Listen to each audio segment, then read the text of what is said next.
Bismillahirrahmanirrahim. Sevgili dostlar, umarım sizin için hoş, keyifli ama çok çarpıcı olacak bir sohbetle muhatap olacaksınız bugün inşallah. Efendim, 1963 senesinin 13 Eylül'ünde başlayan yoğun çalışmalarımız ve araştırmalarımız 77 yaşına geldiğim şu günlerde ne netice verdi? Size anlatabileceğim kadarıyla çok farklı şeyler anlatacağım bu sohbette. Bunların bir kısmını belki bugüne kadar hiç duymadınız. Belki bölüm bölüm duydunuz ama birleştiremediğiniz konular yüzünden farklı anlayış ve yorumlara gittiğiniz konular olacak.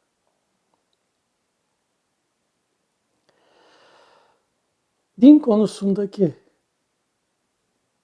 ve tasavvuf konusundaki çalışmalarımın yoğunluğu ki bu süreçte aşağı yukarı 60 bin civarında hadis okudum. Tasavvufun bütün önde gelenlerinin eserlerini okudum. Ve gerekenleri uyguladım yaşamımda. Ondan sonra 1970 senesinde, 69 senesinde Akşam Gazetesi'nde çalışırken orada bizim, Allah rahmet eylesin, bir iki arkadaşımız ruh çağırma seanslarına gidiyorlardı. Beni de çağırdılar. Orada bu ruh çağırma seanslarında işte Molla Mustafa denen birisi geliyordu, bir şeyler anlatıyordu falan. Neyse o konuyla böyle girdikten sonra Bedri Ruh Selman'ın en yakın arkadaşlarından bir tanesi. O gün hayatta olan, sağ kolu gibi belki. Onun ziyaretine gittim. Onunla bir sohbetimiz oldu. Ve o bana Bedri Ruh Selman'ın Allah isimli kitabını hediye etti. Eve gelip okuduğum zaman beklemediğim bir olayla karşılaştım. O Allah kitabında Allah ismini verdiği bir Tanrı'dan söz ediyordu ve onu anlatıyordu. Yani Tanrı anlayışıyla yukarıda, dışarıda, insanın ötesinde bir Tanrı var anlayışıyla hazırlanmış fakat Allah adıyla etiketlenmiş bir kitaptı. Onun üzerine Hz. Muhammed'in açıkladığı Allah, bugün ismi böyle, bu kitabı yazdım. Şimdi esasında o kitabın ilk baskıdaki adı Muhammed'in Allah'ıydı. Hz. Muhammed'in Allah'ıydı. Çok tepki aldı, anlamadılar buradaki ironiyi. Maalesef ironi anlamada bayağı sınırlı kapasitemiz var çoğunlukla. Orada demek istediğim, diğer insanların düşündüğü, tasavvur ettiği Allah değil, Hz. Muhammed'in kendine gelen vahiy sonucu açıkladığı Allah anlamındaydı. Her neyse. Allah kitabını yazdım ve bu arada da ruh konusunu inceleme kararı aldım. Ruh konusu insanların anladığı gibi dışarıdan gelip bedene giren, sonra bedenden çıkıp giden, sonra tekrar geri gelen veya gelecek olan, geldiği iddia edilen bir şey miydi? Yoksa başka bir şey mi? Şimdi ben Ruh İnsancı kitabını hazırladım.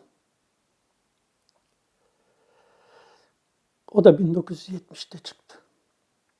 Çıktığı zaman dünyada o konuda yazılmış tek kitaptı. insanın ve ruhun yapısını anlatan. Tabii cinlerin de dolayısıyla. Ruh nedir olayını orada yazdığım zaman herkesten bir tepki geldi. Dinlisinden, dinsizinden. Efendim ruh nedir? Sen bilemezsin. Ruhun ne olduğunu kimse bilmez. Ruh bilinmez, bir meçhuldür. Şaştım. Ya bu insanlar hiç Kur'an'ı okumuyorlar mı düşünerek? Yani okuyorlar, geçiyorlar ezbere bir şekilde. Ruh nedir siz bilemezsiniz ayeti. Şöyle orijinalinde. Yes'elûneke anil ruh.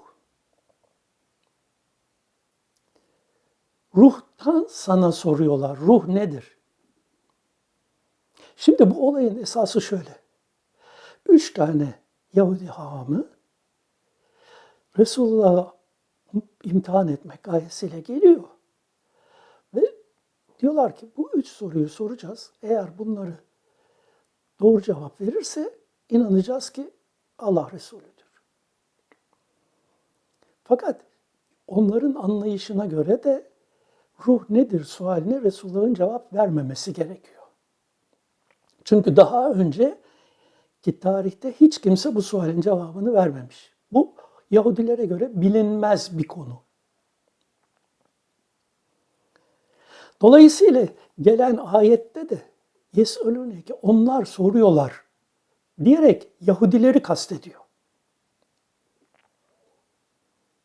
Yani İslam dinini kabul etmiş ve İslam dininin hakikatine ermiş kişilerin bunu bilmemesi diye bir şey olamaz.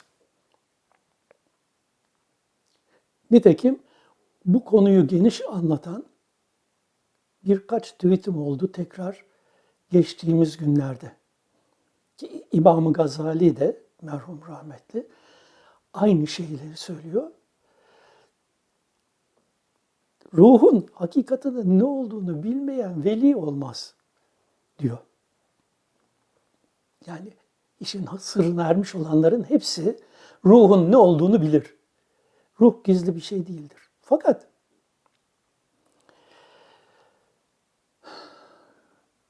ruh konusu da Kur'an'daki pek çok konu gibi metaforik bir anlatımdır.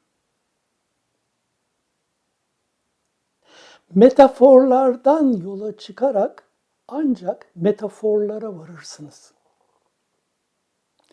Kur'an'daki metaforları çözmenin yolu metaforu olan konunun reel hayattaki karşımızdaki açığa çıkan şekli olmalıdır. Yaşamda o şey nasıl cereyan ediyor? Bunları eğer bilirsek o zaman o metaforları gerçekçi bir biçimde çözmüş oluruz. Yoksa metafordan metafora, metafordan metafora hayal dünyasında gezer dururuz. Şimdi burayı böyle anladıktan sonra size bu sohbette ruh nedir? Bundan söz edeceğim. İnsanın ruhu ne oluyor? Ölüm nedir? Ölümle birlikte ruh nasıl bir yaşama geçiyor?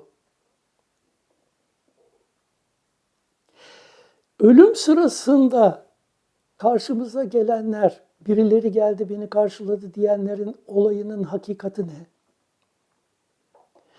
Ölüm sonrasında nasıl bir yaşam bizi bekliyor? Berzah hayatı diye anlatılan. Berzah hayatı bittikten sonra kıyamet denilen yaşamda ne oluyor? Cehennem safhası nedir? Bütün insanlar cehennemden geçecektir. Ayetinin işaret ettiği gibi bu geçişten sonra kimileri orada kalacak, kimileri çıkacak. Niçin? gibi konulara gireceğim bu sohbetimde inşallah. Tabii bunları anlatırken de birçok ezberleriniz bozulacak. Özür dilerim. Çünkü konuşurken kah ayetlere, kah hadislere, kah da günümüzün bilimsel bulgularına dayanacağım. Bunların hepsini bir kap içinde bütünleştirerek olayın nasıl çözüldüğünü size anlatmaya çalışacağım. Belki biraz uzayacak ama sanıyorum dinlemeye değer. Meraklıysanız bu konulara.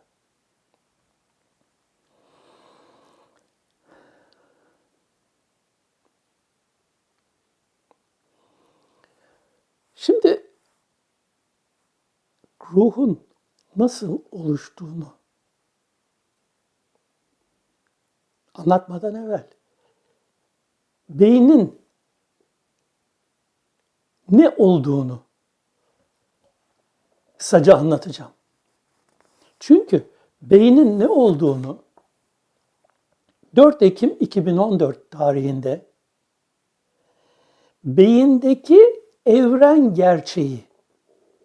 Beyindeki Evren Gerçeği isimli video sohbetimde geniş anlattım, görüntülü. Dolayısıyla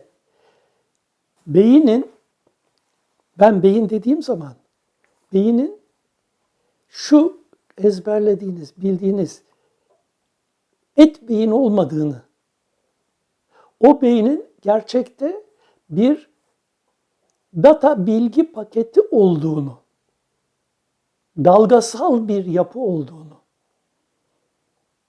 ve o bilgi paketinin sizin ben diye bildiğiniz her şeyi meydana getirdiğini bilmemiz lazım. Bu nasıl meydana geldi? Bu ana rahminde sperm yumurta birleşip ilk hücrenin meydana gelişi ve ondan sonra da bunun çoğalmasıyla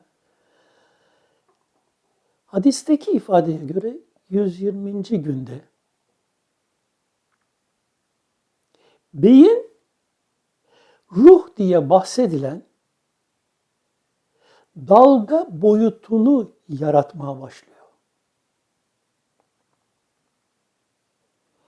Ayette ruhu üfledik. Ve nefahtu fihi min ruhi. Biz onun içine ruhu üfledik diye bahsedilen şey dışarıdan beyine, bedene üflenen bir şey değildir.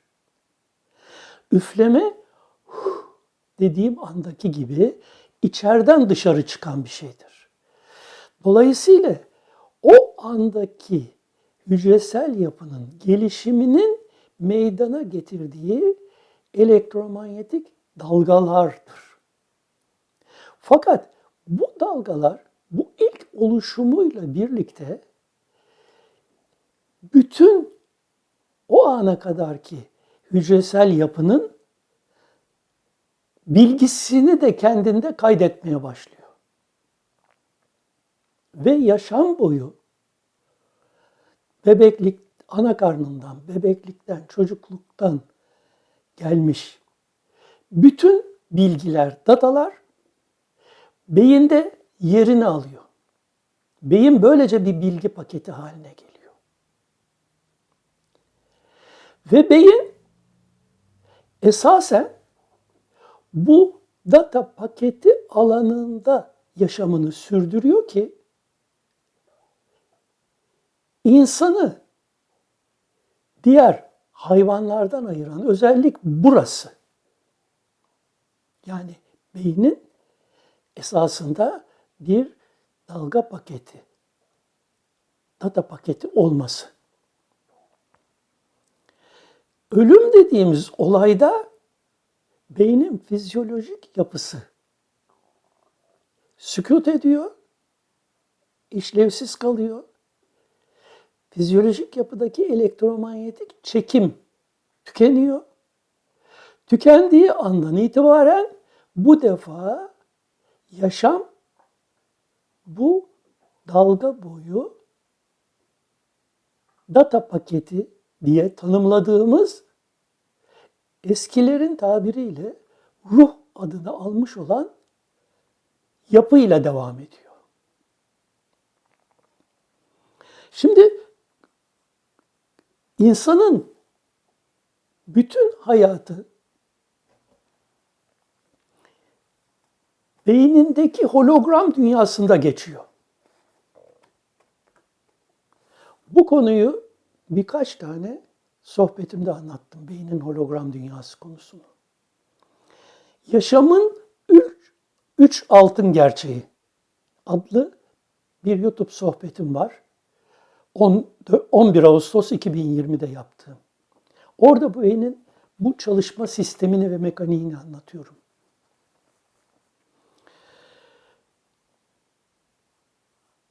Bu bütün yaşadığımız, gördüğümüz her şeyi biz beynimizin içinde yaşıyoruz. Beynimizin içinde beynimize ulaşmış olan bilginin, datanın, dalgaların beynimizde çözülüp, dikod edilip, suretlendirilmesi suretiyle şekillenen bir hologram dünyamızda yaşıyoruz. Beynimizdeki bu hologram dünyanın dindeki anlatımı ve adı kabirdir. Kişinin kabir alemi diye bahsedilen şey bu hologram dünyadır beynin. Ve bu beynin hologram dünyası şu anda bedenleyken de aynen faaliyettedir. Beden out of order, kullanım dışı kaldıktan sonra da aynıyla devam eder.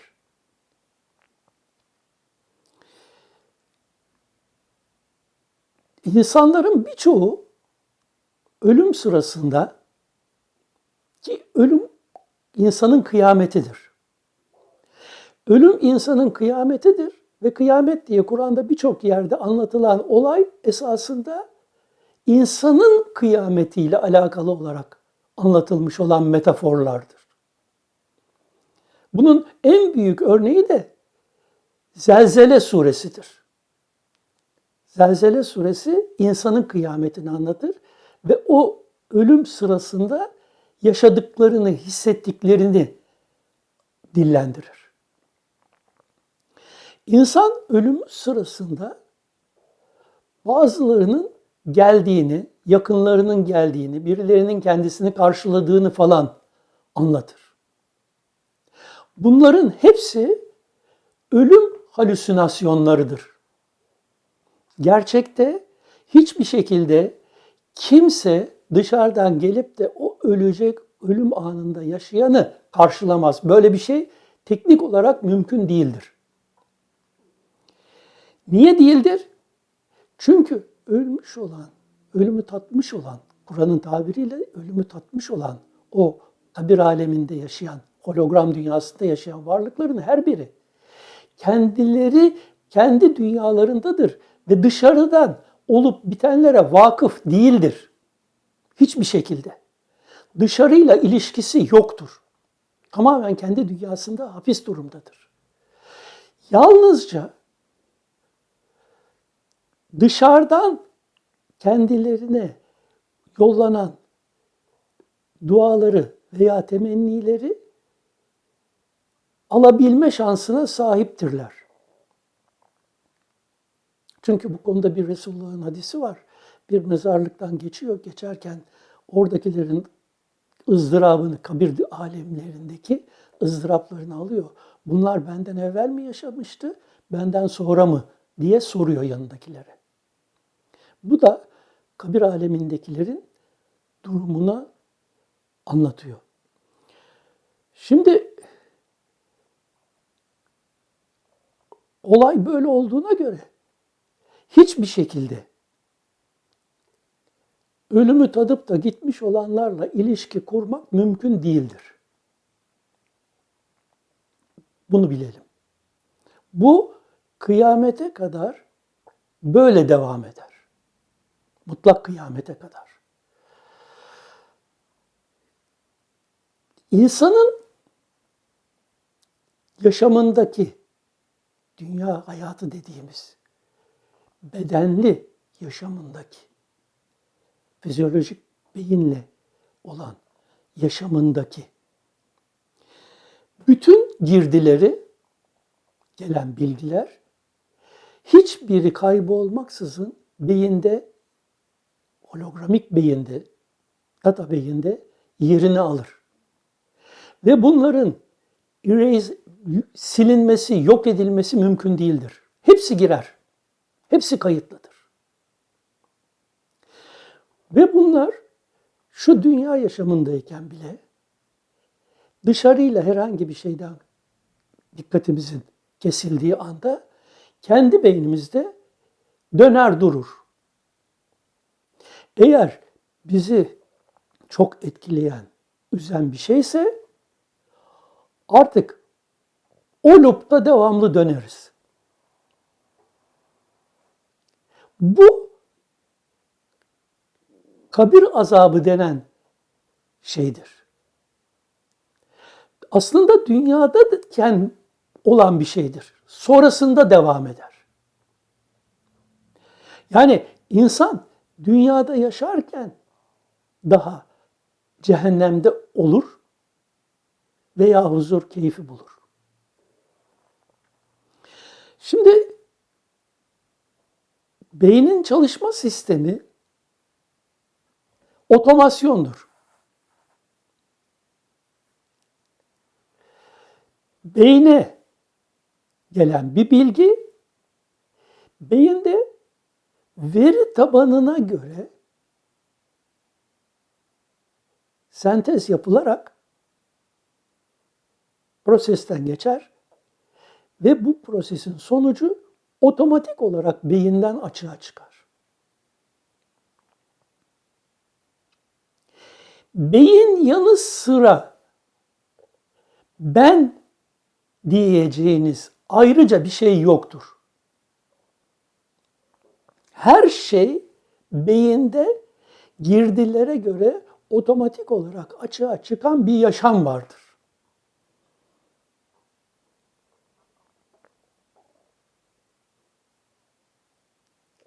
Beyin yanı sıra ben yoktur. Ben kavramını, ben hissiyatını beyin yaratır. Beyin kendini tanımlamak için beni yaratmıştır. Ben kavramını yaratmıştır. Ve o ben kavramında kendi açığa çıkarttıklarını tanımlar.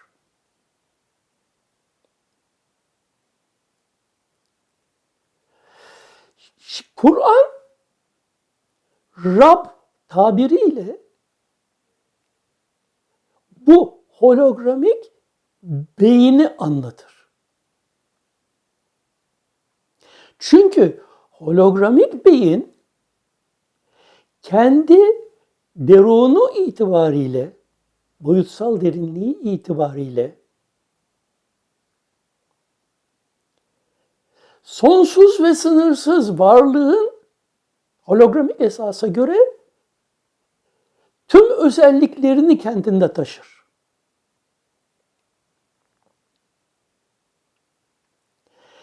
Esma-ül Hüsna, güzel isimler diye bahsedilen esma kelimesi isimlerin çoğuludur. Allah'ın isimleri dendiği zaman Allah'ın varlığından açığa çıkan özellikler demektir. Şimdi dönelim Allah isminin ne ifade ettiğine. Bakın, Kur'an'ı anlamak için okuyoruz. Kur'an'ı okurken ilk başlayacağımız kelime, damlama, Bismillahirrahmanirrahim'dir. Bu sihirli kelimedir, magic kelimedir. Hazreti Ali radıyallahu anh diyor ki, Kur'an'ın sırrı, Fatiha'da Fatiha'nın sırrı, Besmele'de Besmele'nin sırrı B harfindedir. B harfinin anlamındadır, ihtiva ettiği anlamdadır. Eğer B harfinin ihtiva ettiği anlamı anlamamışsak, fark etmemişsek, kavrayamamışsak, hayatımız Kur'an'ın diliyle şirk içinde geçer. Çünkü ötedeki bir Tanrı'ya inanıyor durumuna gireriz. Halbuki Kur'an'ın dünyanın gelmiş geçmiş en muhteşem beyni olan Hz. Muhammed Aleyhisselam'ın dillendirdiği Kur'an bilgisinin en önemli bilgisi La ilahe illallah'tır. Allah yanı sıra ilah yoktur. Sadece Allah vardır. Zaten Kur'an Allah ahadüs samettir diyerek konunun noktasını koymuştur. Nedir olay? İşte bu ince noktayı anlatmadıkları, öğretmedikleri, yazmadıkları içindir ki bugün ateistler aldı başını gidiyor, deistler aldı başını gidiyor.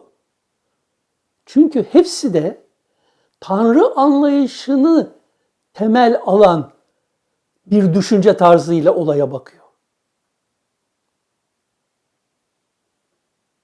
Halbuki Kur'an Tanrı'dan söz etmiyor, ilahı tarif etmiyor.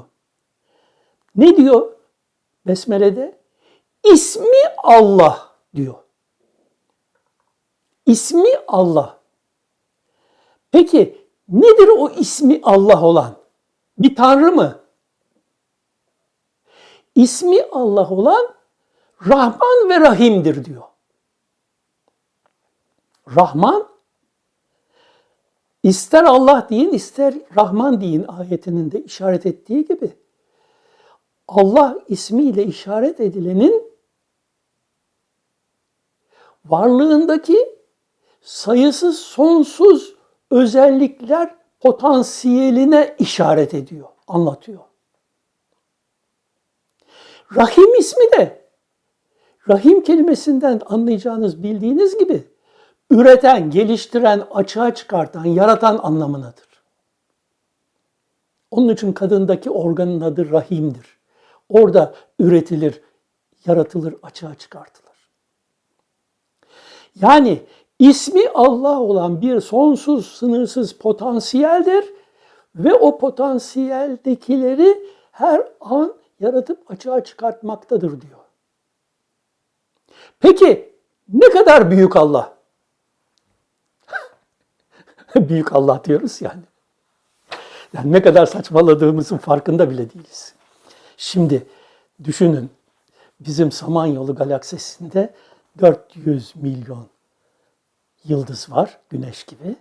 Sonra efendime söyleyeyim, Samanyolu galaksisi gibi milyarlar galaksi var evrende bugün ki imkanlarla tespit edebildiğimiz ve o milyarlarla galakside trilyonlarla yıldız var. Böylesine bir sonsuz denebilecek algıladığımız kadarıyla bir evren içindeyiz. Şimdi bu gerçeği anlayan birinin hala yukarıda lokalize olmuş veya mekansız de fark etmez, aynı kapıya gelir, var olup dünya üstünde insanlar yaratıp o insanlara komutlar verip onları kendine tapındırıp sonra da sözünü dinleyenleri cennete, sözünü dinlemeyenleri cehenneme atacak. Öyle mi? İşte böyle bakan Tanrı anlayışındaki insanlar böyle bir evrende, böyle bir yapıda bir Tanrı'nın olamayacağını, böyle bir Tanrı'nın olamayacağını düşünerek Tanrı'yı inkar ediyorlar.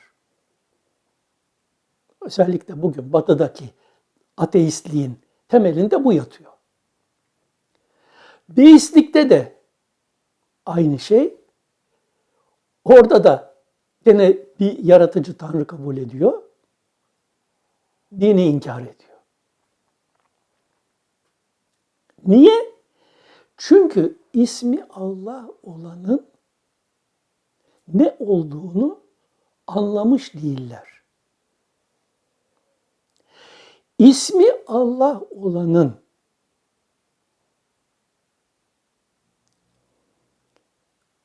kuantum boyutu ve holografik gerçeklik esasına göre varlığın her bir noktasında tüm orijinaliyle mevcut olduğunu anlayamıyorlar.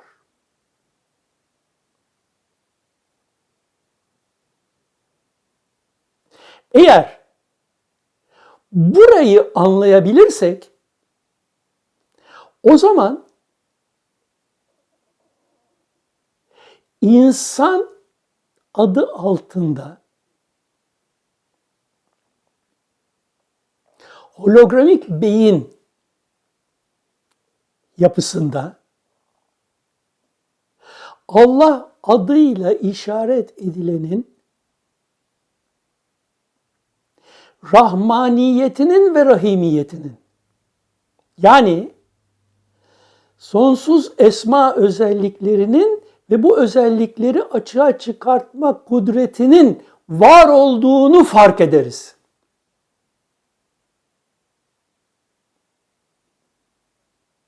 Ki bütün önde gelen sufiler, tasavvuf önderleri Hazreti Ali'den, İmam-ı Cafer-i Sadık'tan, Abdülkadir Geylani'den, Muhittin Arabi'den, Şah-ı Nakşibend'den ve daha ismini saymadığım birçok zevattan bu anlayış dolayısıyla metaforik anlatımlarla insan denilen varlığın hakikatinin ismi Allah olan olduğunu vurgulamışlar ve anlatmışlardır, açıklamaya çalışmışlardır.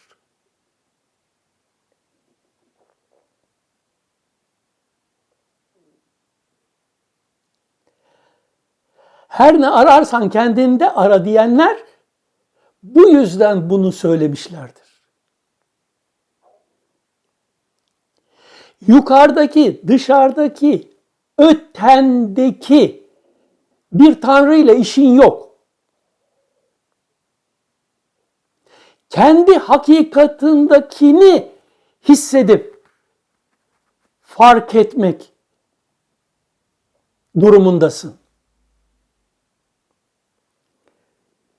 Şimdi tüm yaşamın boyunca sana giren, beynine giren bir bilgiler, beyin otomasyon çalışıyor dedim.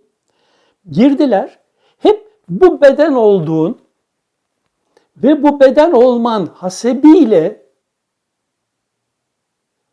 bunun ötesinin olmadığını sana kabul ettirmiş ve yetiştiğin çevrenin şartlanmalarıyla da iyiler, kötüler, güzeller, çirkinler, doğrular, yanlışlar vesaire beynin dolmuştur.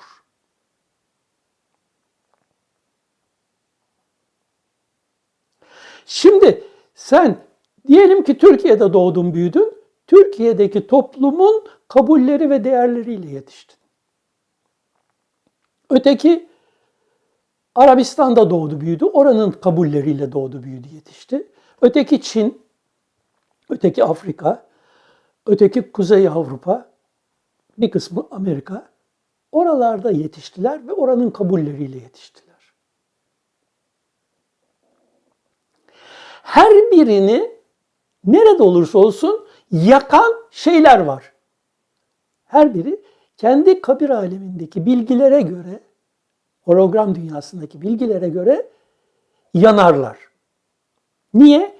Çünkü yetişirken ki ona giren bilgiler bu doğrudur, bu yanlıştır, bu böyle olmalı, bu böyle olmamalı şeklinde onda bir program meydana getirmiştir. Ve o kendi yetiştiği çevrenin programına göre istediği, şartlandığı şey olmadığı zaman yanmaya başlar, üzülür, sıkılır, bunalır, depresyona girer, intihar eder. Eğer siz bu bulunduğunuz çevrede doğup büyümeyip de ötekinin çevresinde doğup büyüseydiniz, siz oradaki olayı normal karşılayacaktınız, kendinizdekini anormal karşılayacaktınız. Halbuki bunların hepsi de yetişme sürecinin getirdiği beşeri kabullerdir. Beşeri kabul deyince bunun içine evvela kişideki beden kabulü meydana gelmiştir. Yani beyin bedenden gelen yoğun bilgiler dolayısıyla bedenim hissiyatıyla devam eder. Sonrasında da bu çevresel şartlarla veya genetikten gelen bilgilerle kendini o şekilde bir varlık olarak tanımlar, kabul eder. Halbuki işte burada işin önemli püf noktası ve dinin geliş sebebine geliyoruz. Kur'an diyor ki, insana hakikatini hatırlatmak üzere biz bu bilgileri size verdik.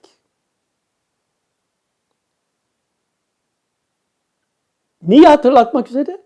Hakikatinin orijininin ne olduğunu. Geçmişte bunu metaforik anlatmışlar. Hakikatin haktır senin demişler.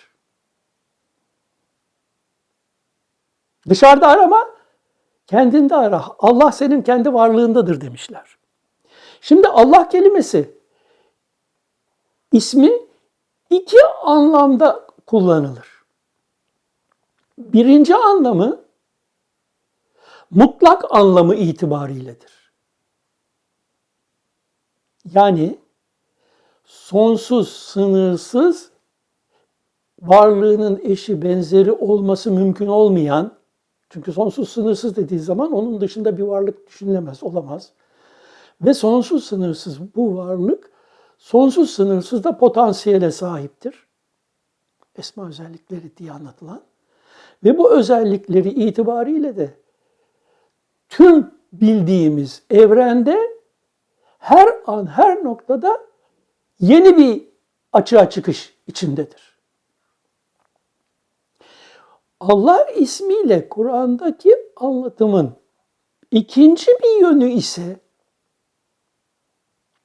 varlığın her zerresi, insan diye bahsedilenin her zerresi, kuantum beynin her zerresi, o Allah ismiyle işaret edilenin dışında ayrı bir şey değildir. Dolayısıyladır ki ikinci kullanışıyla birçok Kur'an'daki ayette Allah şöyle yaptı, Allah böyle yaptı, Allah şunu yaptı, Allah bunu yaptı, Allah böyle istedi diye geçen şeyler hep belli bir özellikle Allah esmasının yani özelliğinin açığa çıkışını anlatır. Yani varlıkta Allah ismiyle işaret edilen dışında bir şey yoktur. Şimdi böyle olunca hal, senin ben dediğin hakikatin Bu şartlanmalarla, kabullerle oluşmuş, kendini bu beden sanan benlik değil, Allah'ın sonsuz ve sınırsız özelliklerini varlığında barındıran,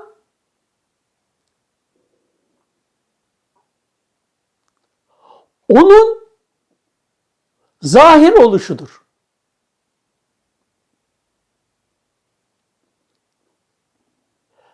Bu Esma-ül Hüsna diye bahsedilen isimlerin işaret ettiği özellikler, insanda mevcut olan özellikler olduğu içindir ki bize bildirilmiştir. İnsanda mevcut olmayan özellikleri sonsuz sınırsızdır Allah adıyla işaret edilenin, onlar bize bildirilmemiştir. Bilmiyoruz onları. Bu isimlerin özelliklerini her birimizde çeşitli şekillerde açığa çıkan fiillerle görüyoruz. Kimimizde merhametli, kimimizde şiddetli, acımasız. Birisi bir Allah'ın ismine dayanıyor, öteki Allah'ın öbür ismine dayanıyor. Yani Esma-ül Hüsna insan adı verilendeki açığa çıkan Allah özellikleridir.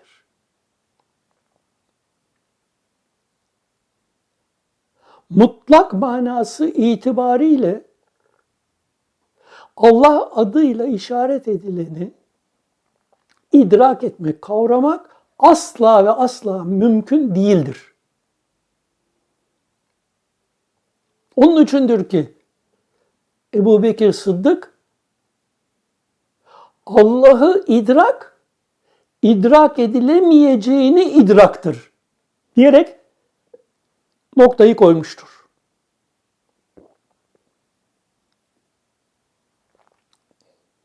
Şimdi bize düşen şey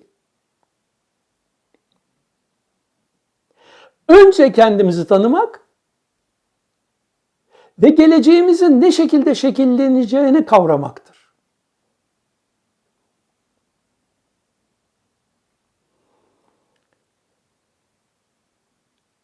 Önce geçici bir süre için kullandığımız bu bedenin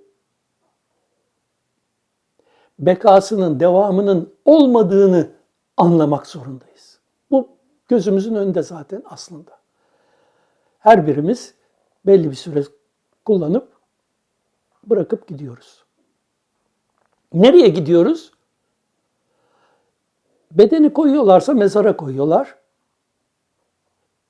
Beyindeki, hologram beyindeki bilgi, ben bu bedenim olduğu için ve bedenin manyetizmasına bağlı olarak yaşadığı için ve bedenin ilk ölüm sürecinde o manyetizması kaybolmadığı için bütün insanlar diri diri mezara konurlar. Hiçbir zaman mutlak manada ölüm yoktur. Dolayısıyla Resulullah da anlatıyor. Herkes kabre diri diri konur.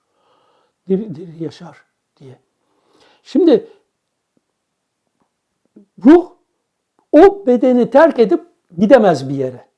Gideceği bir yer yoktur yani. Yaşamı hep bedenle geçtiği için o bedenle beraberdir. Ama bedenin artık algılaması kalkmıştır. Ölümle birlikte ki yaşam aynen gece yatakta yatıyorsunuz, kendinizdesiniz. Sonra yavaş yavaş ağırlık geldi ve sonra uykuya geçtiniz. Uykuya geçtiğiniz anda bedenle ilişkiniz bitti. Bedeni unuttunuz. Beden orada yatıyor. Siz kendi hologram dünyanızda beyninizin ürettiği, yarattığı şeyler içinde dolup dolaşıp duruyorsunuz. İşte aynı şekilde ceset toprağa konur. Fakat ruh diye bahsedilen beyin, hologram dünya, kabir alemi, ne derseniz deyin, o da orada mevcut durur. Mekansız bir şekilde. Çünkü dalga boyunun mekanla alakası yok, bedenle de alakası yok. Yani bedenle olan alakası en fazla işte birkaç saattir, birkaç gündür veya. Şimdi beyin hologram dünyasına geçtikten sonra farklı bir algılama boyutuna geçer. Bununla ilgili ayetler de var. Ayetler kısmına girmiyorum. Önce bunları bir anlatmak istiyorum. Sonra ayetler kısmına gireceğim. Arzu ederseniz orayı da dinlersiniz. Şimdi her beyin ana rahminden dünyaya geldikten sonra o 120. günden itibaren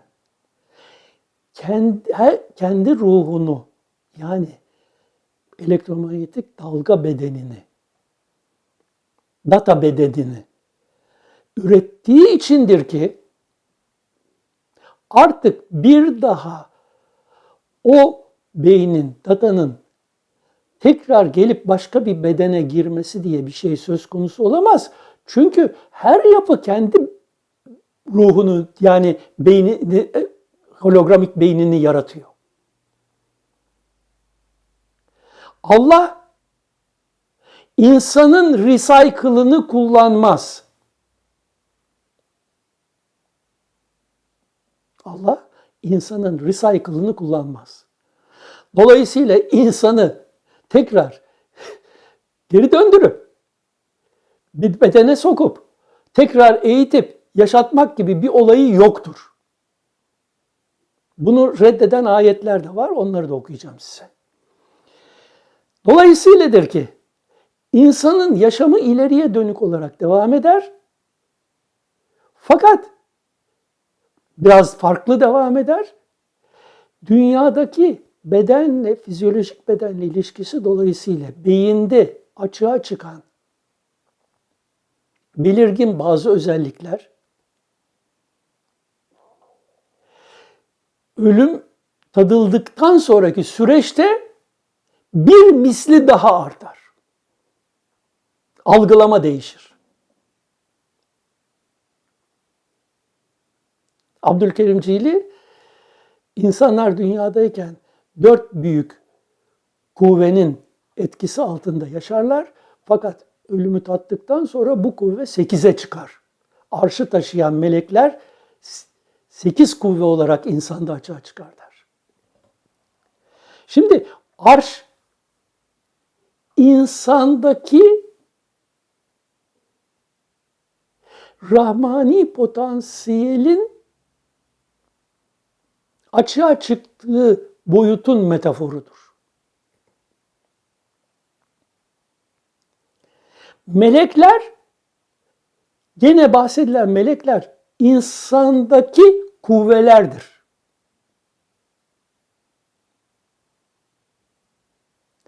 Dışarıdan melek gelmez insana. Kur'an da dışarıdan, gökten gelmemiştir Hz. Muhammed Aleyhisselatü Vesselam'a. Nazil olmak, nüzul denen şey, insanın hakikat boyutundan şuuruna intikali ve şuurunda açığa çıkışıdır. Yukarıyla dışarıyla, yukarıdaki dışarıdaki bir tanrıyla alakası yoktur. Aynı şekilde Miraç, yukarıdaki dışarıdaki bir tanrıya gitme değil, insan şuurunun kendi hakikati olan rahmani potansiyeli, Rabbani özellikleri kendi hakikatinde bulması ve onu bulduğu zaman varlıkta var olanın onun olduğunu müşahede edip kendisinin yokluğunu fark edip hissedip yaşamasıdır.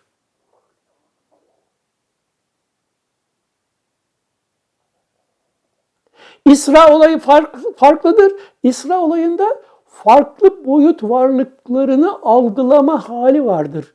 Burada dışsallıktan gelen bilgiyi değerlendirme hali vardır. Resulullah'ın seyrinde önce İsra meydana gelmiş. Bu seyrin sonrasında da Miraç meydana gelerek içselliğinde Rabbini müşahede etmiştir. Şimdi amaç insanın hakikatini bilmesi, anlaması, idrak etmesi ve kavramasıdır. Ölümle birlikte yaşadığımız hologram dünyamız, kabir alemimiz kıyamete kadar devam edecektir. Kıyamet olayı benim anlayış ve tespitime göre cehennemin, hadislerde cehennem çekilir, 70 bin melek tarafından dünyaya gelir ve dünyayı kuşatır diye anlattığı, daha evvel başka videolarda da anlattım. Güneşin büyümesi ve büyümesi suretiyle dünyayı eritmesi, dünyanın manyetik çekim alanını yok etmesidir. O süreçte bütün insanların ruhları, bütün hologramik beyinler, dünyanın manyetik alanı bittiği içindir ki özgür kalacaklar fakat cehennem diye tanımlanan güneşin alanı içine gireceklerdir. Eğer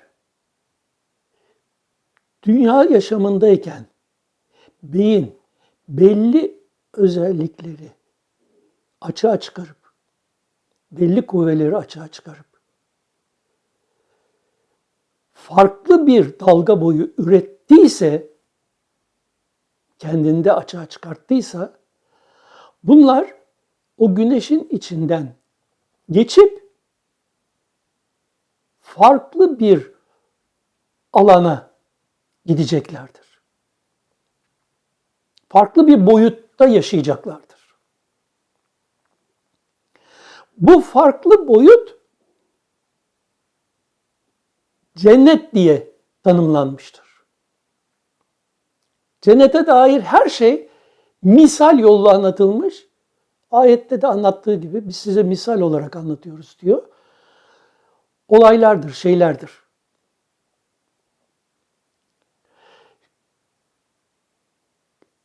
Cehennemden çıkanların her biri hayat ırmağından geçerler.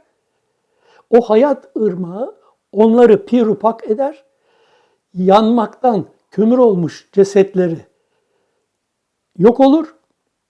Nur cesetleriyle cennete girerler diye anlatılır hadiste. Şimdi bir kısım insanlar hadisleri inkar ediyor. Bence ya gaflet veyahut akılları almadığı için, olayı geniş boyutlu değerlendiremedikleri için çareyi inkarda buluyorlar. Bahsettiğim gibi ben 60 bin hadis okudum. Bunların içinde hepsinin izahını ben bugün yapabilirim. Okuduğum ayetlerin izahını yapabilirim. Çünkü Allah'ın izniyle sistemi, Allah'ın sünnetullahını, varlığı, oluşunu okuduğu bildiğim kadarıyla okudum. Dolayısıyla hadissiz bir din olmaz. Çünkü Kur'an'ı dillendiren hadisi dillendirmiştir. Kur'an'da ne olduğunu bilen, Kur'an'ın neye işaret ettiğini bilen, Kur'an'ın inceliğini bilen o hadisleri söylemiştir. Dolayısıyla hadisleri inkar, yetersiz düşünce kapasitesinin sonucudur diyor. Neyse, herkes yaratılışının, yapısının gereğini ortaya koyuyor. Çünkü başkasının yapması da zaten mümkün değil.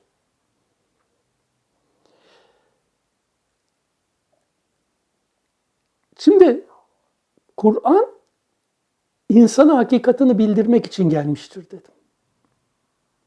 Kur'an'da anlatılan bütün misaller hep insanla alakalıdır. Eğer Kur'an'ın geçmişe dair olan hikayeler bölümlerini bir yana koyup da zübdesine, özü anlatan ayetlerine yönelirsek çok daha farklı Kur'an'ı anlarız. Bakın ben şu kitapçığı hazırladım. Bunu bulabilir misiniz bilemem ama bizim internet sitesinde ahmedhulusi.org sitesinde bunu bulabilirsiniz.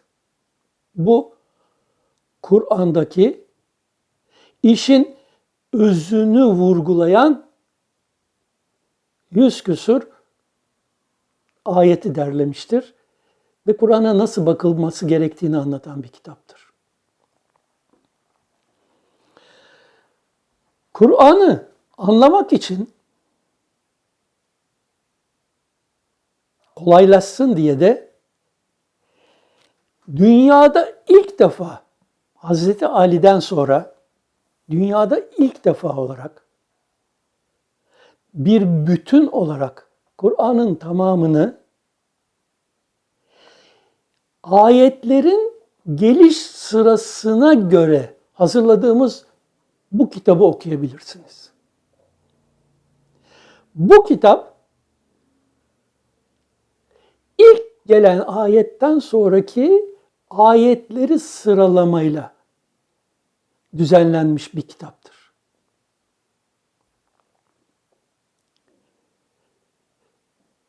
Şu anda bildiğim kadarıyla dünyada bir eşi yoktur.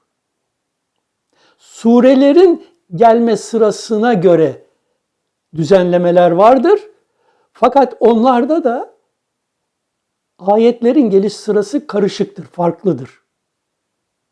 Ama burada okuduğunuz zaman olayı sanki kronolojik bir şekilde Kur'an'ı okuyor olursunuz.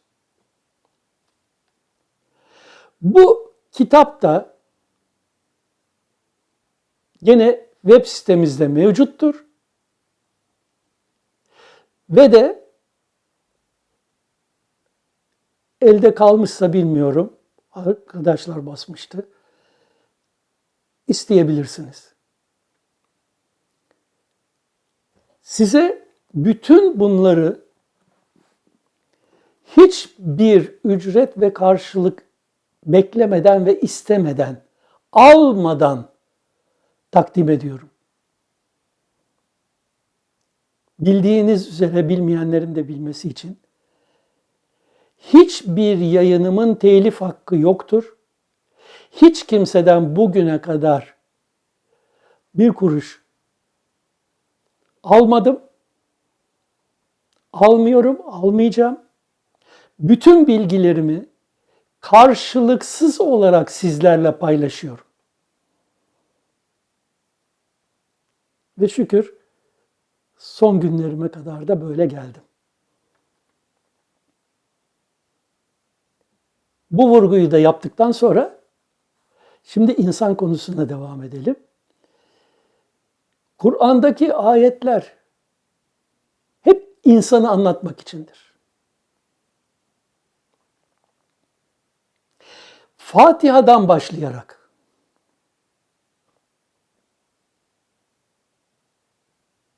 Ayetel Kürsü,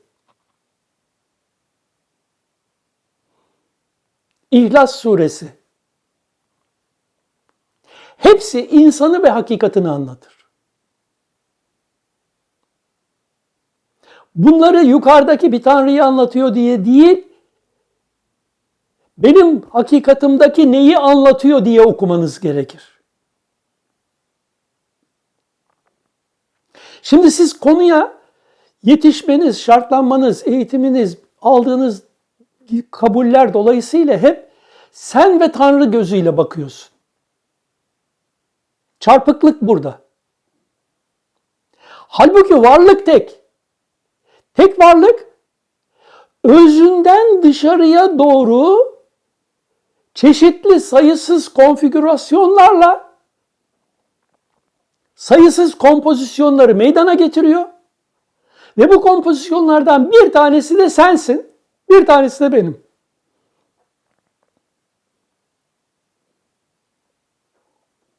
Rab benim varlığımdaki sayısız esma özellikleri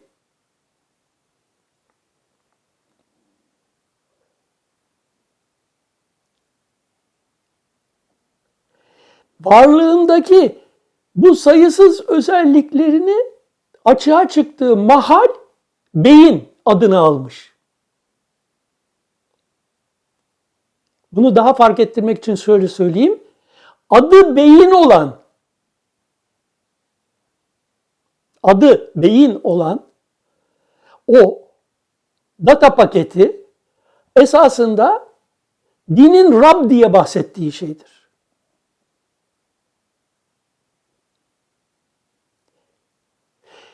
Biz size şöyle yaptık, şunu verdik derken o biz kelimesi alt boyuttaki bu rahmani potansiyelin açığa çıkış formasyonunu anlatır.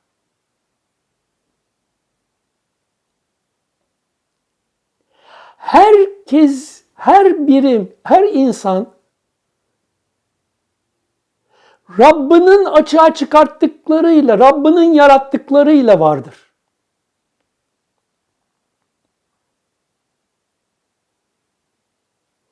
Ben Rabbinin yarattığı derim, sen beynimin yarattığı dersin. Kelimeler aynı şeyi anlatır. İki isim de aynı şeyi anlatıyor. Çünkü aynı şeyi anlatmıyor dediğin zaman sen beyni et beyin kabul ediyorsun. Beynin orijinini, hakikatini anlamamışsın demektir.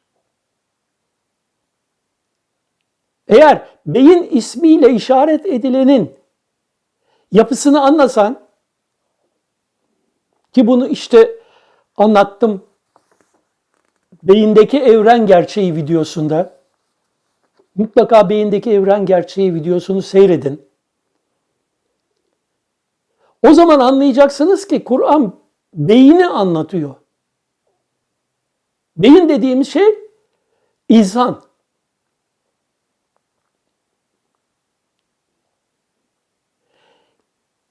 Ayet-el Kürsü beyni anlatan ayettir Kur'an'daki. Eğer beynin bir dalga paketi, bir data paketi, bir kuantum beyin olduğunu anlarsanız o ne uyur ne uyuklar diyor. Beyin ne uyur ne uyuklar. Beyinde uyuma uyuklama yoktur.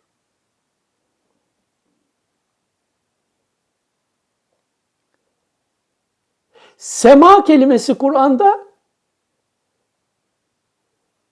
beyin boyutuna işaret eder. Arz beden boyutuna işaret eder. Sema beyin boyutuna işaret eder. Beyin boyutu dediğimiz zaman derinliğine kadar gittiğinde kuantum potansiyele kadar gider. Yani Rahman ismiyle işaret edilenin sayısız, sonsuz, sınırsız özelliklerine işaret eder. Dolayısıyla Haşr suresinin sonundaki ayetler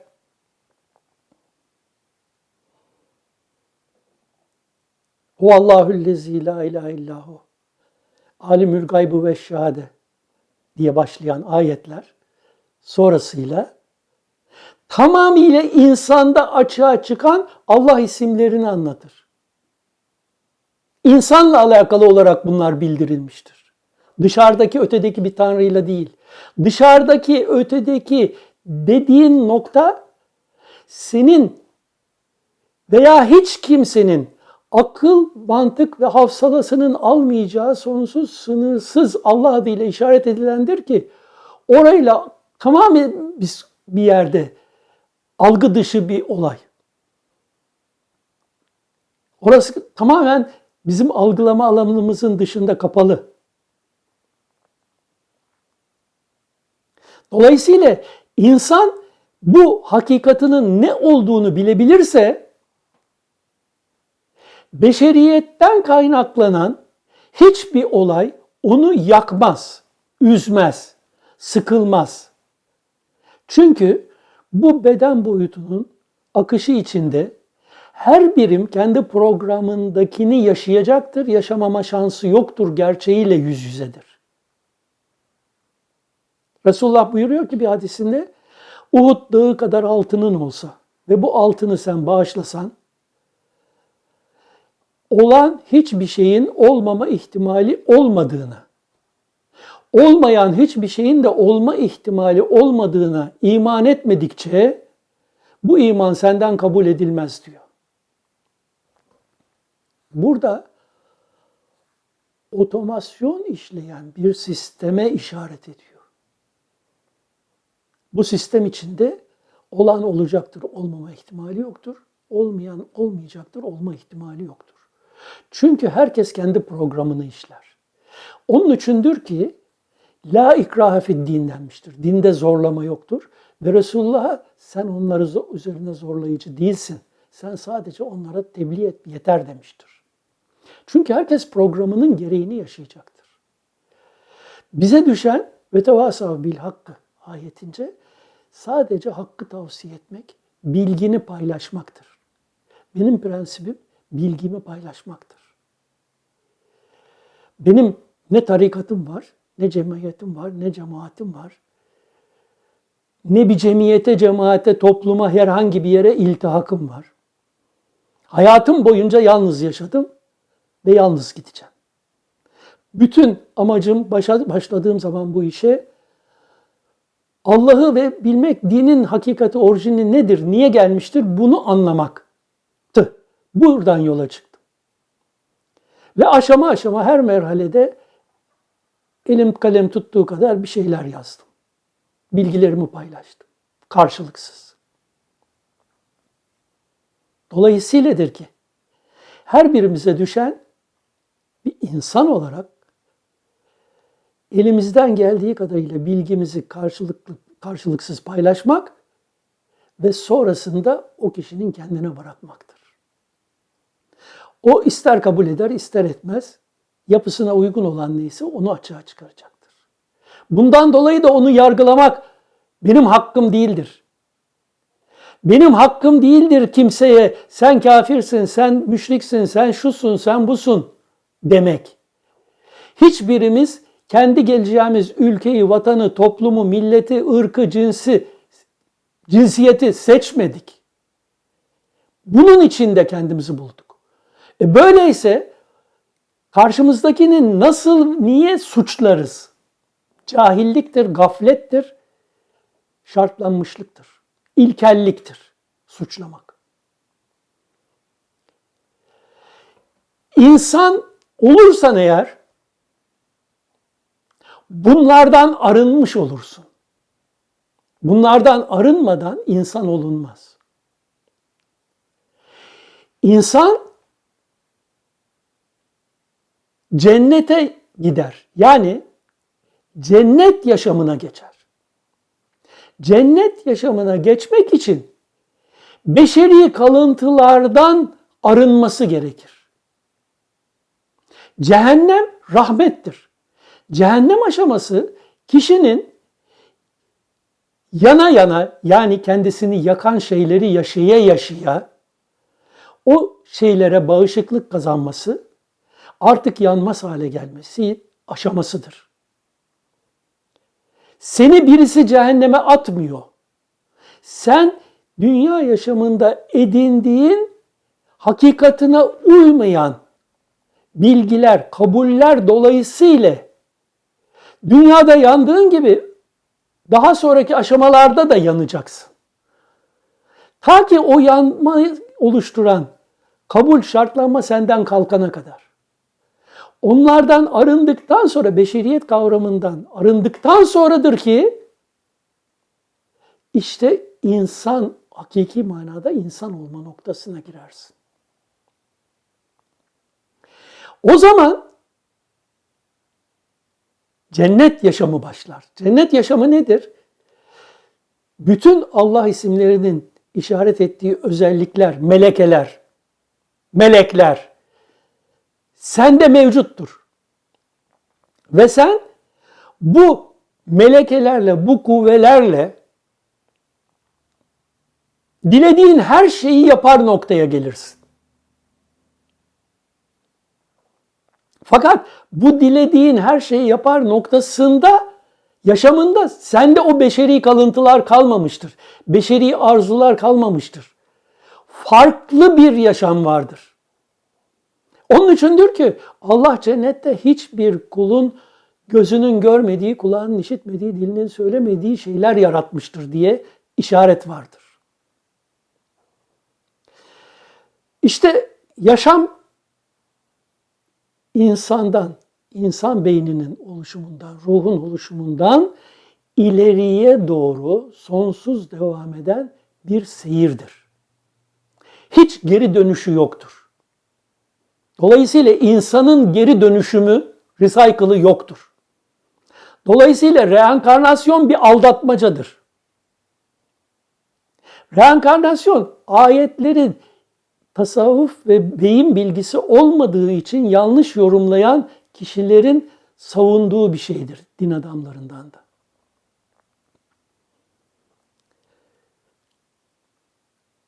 Biz ölümü tadacağız.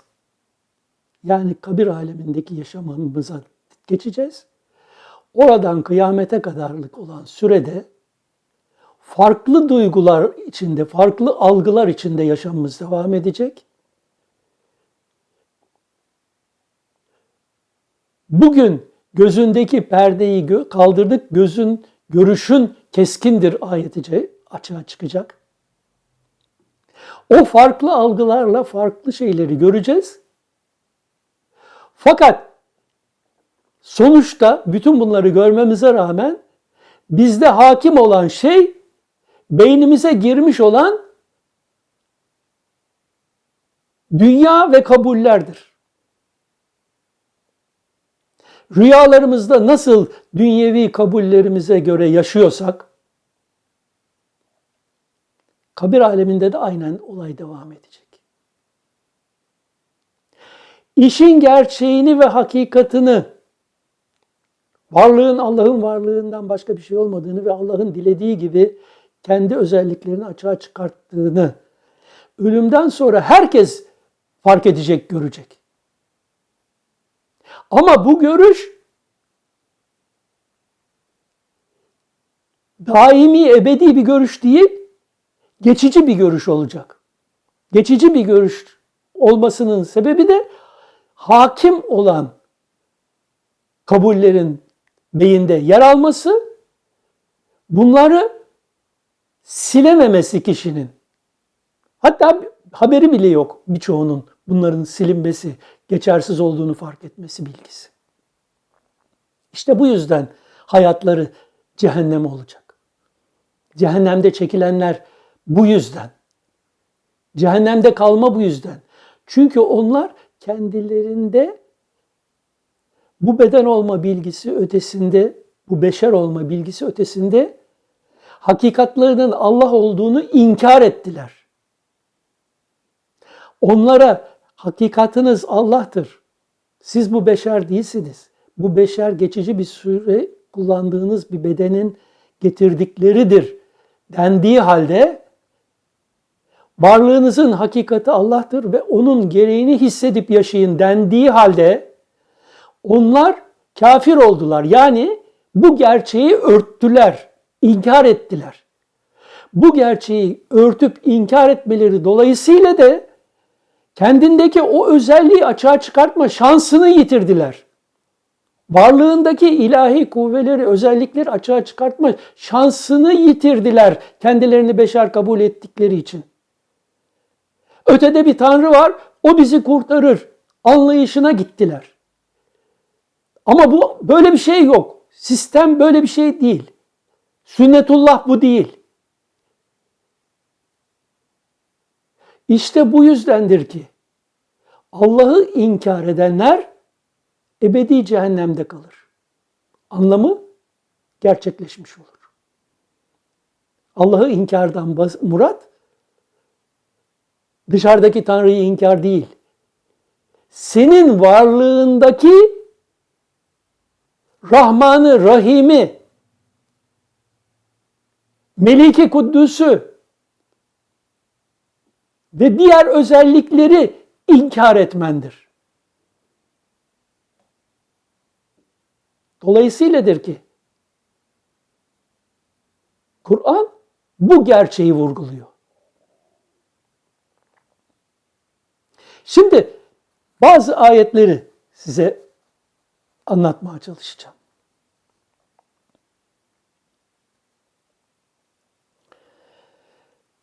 Muhakkak ki Allah kendisine şirk koşulmasını bağışlamaz. Bunun dunundakileri dilediklerine bağışlar. Nisa suresi 48. ayet. Şimdi bakın burada demiyor ki afaki şirk, açık şirk veya enfüsi gizli şirk demiyor. Şirk ayrımı yapmıyor. Allah kendisine şirk koşulmasını bağışlamaz diyor. Yani Allah yanı sıra sen Allah dışında Allah'tan ayrı bir varlık düşündüğün zaman bunu Kur'an şirk olarak tanımlıyor. Ve ondan sonra da diyor ki çok önemli. Nisa suresi 136. ayet. Ey iman edenler! Bakın hitap iman edenlere. Ey iman edenler! B harfinin işaret ettiği anlam ile Allah'a iman edin. Aminu billahi. Bakın Kur'an'da geçen B harfli Allah ayetleri Hz. Ali'nin de bahsettiği Kur'an'ın en büyük sırrı dediği B sırrıdır. B sırrı şudur. B, Allah'ın bütün esmasıyla, özellikleriyle senin varlığının hakikatini oluşturduğu, senin varlığını oluşturduğuna iman etmektir. Yani kendinin Allah yanı sıra ikinci bir beşer, bir ayrı varlık olduğuna değil, varlığının tamamen Allah'ın esmasıyla açığa çıkan varlık olduğuna iman etmektir B sırrı, B anlamı. Onun için de iman edenlere aminu billahi diyor. İman edenler aminu billahi.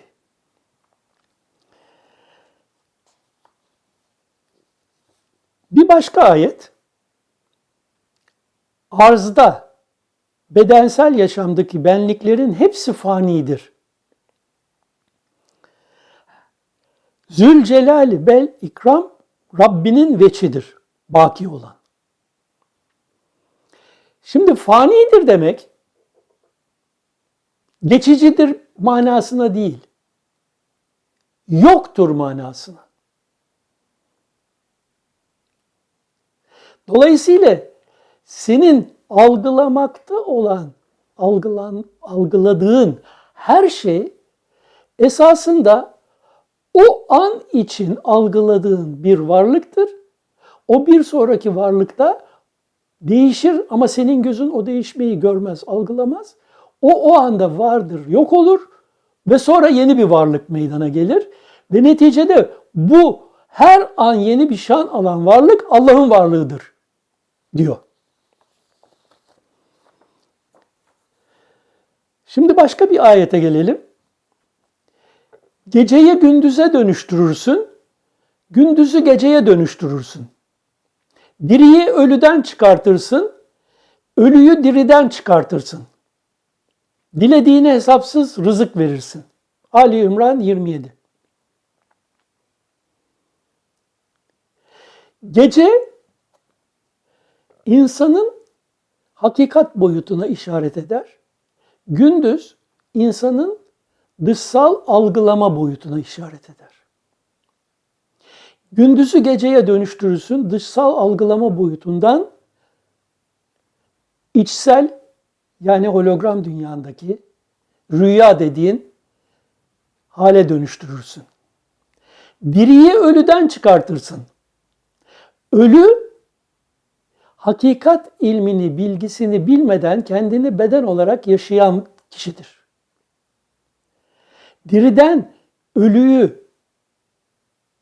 Diriyi ölüden çıkartmak, onu hakikat bilgisiyle ebedi yaşama dönüştürmektir.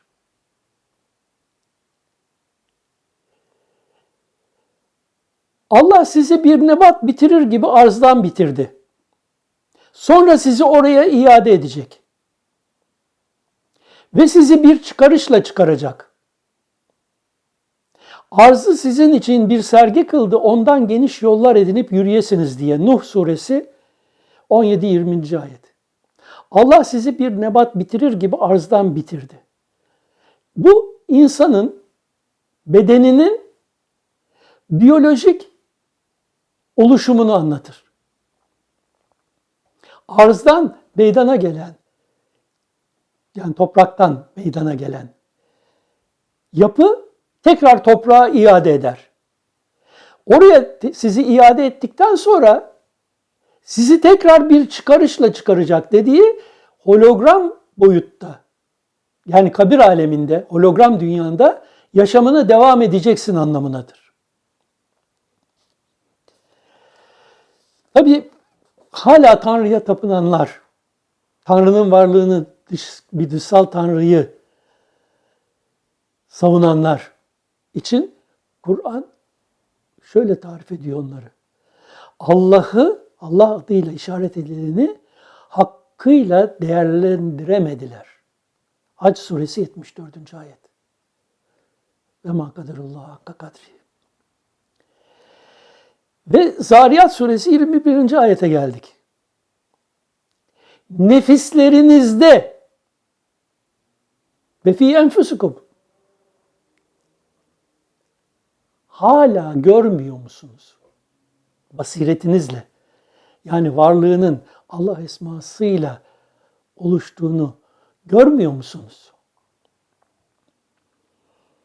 Kim bu dünyada ama ise, hakikati göremeyen ise, o gelecek yaşamda da amadır, kördür. Bu dünyada kendi hakikatinin ne olduğunu anlayıp, idrak edip, kavrayıp hissedemediyse, kendini beşer olarak hissederek yaşıyorsa, bundan sonraki yaşamda da hologram dünyasında ebeden o beşeriyetiyle, o beşeriyetinin kabulleriyle, duygularıyla yaşamı değerlendirerek devam edecektir. Ve bu düşünce yoluyla da gerçekten sapmıştır. İsra suresi 72. ayet. Dışarıda arama. Dışarıda arama. Ne diyor? Biz ona şah damarından daha yakınız. Şu şah damarı beyni besleyen damar. Daha yakınız. İsra suresi 72. ayet.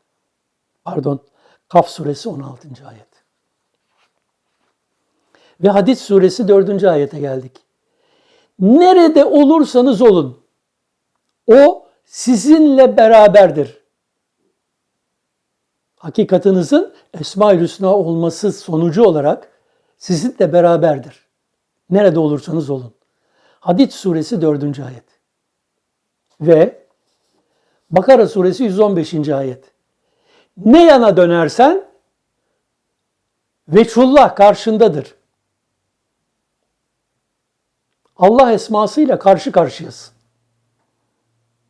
Bakın dikkat edin. Farklı surelerden farklı ayetler okuyorum. Kur'an'da bunlar, bu okuduğum ayetler, o 6300 küsur ayet içine serpiştirilmiş ayetlerdir. Ve siz Kur'an'ı alıp herhangi bir meali alıp okuduğunuz zaman bunları atlayabilirsiniz çoğunlukla, farkında olmazsınız. Halbuki bunlar olayın tabiri caizse püf noktasını açıklayan sır ayetlerdir.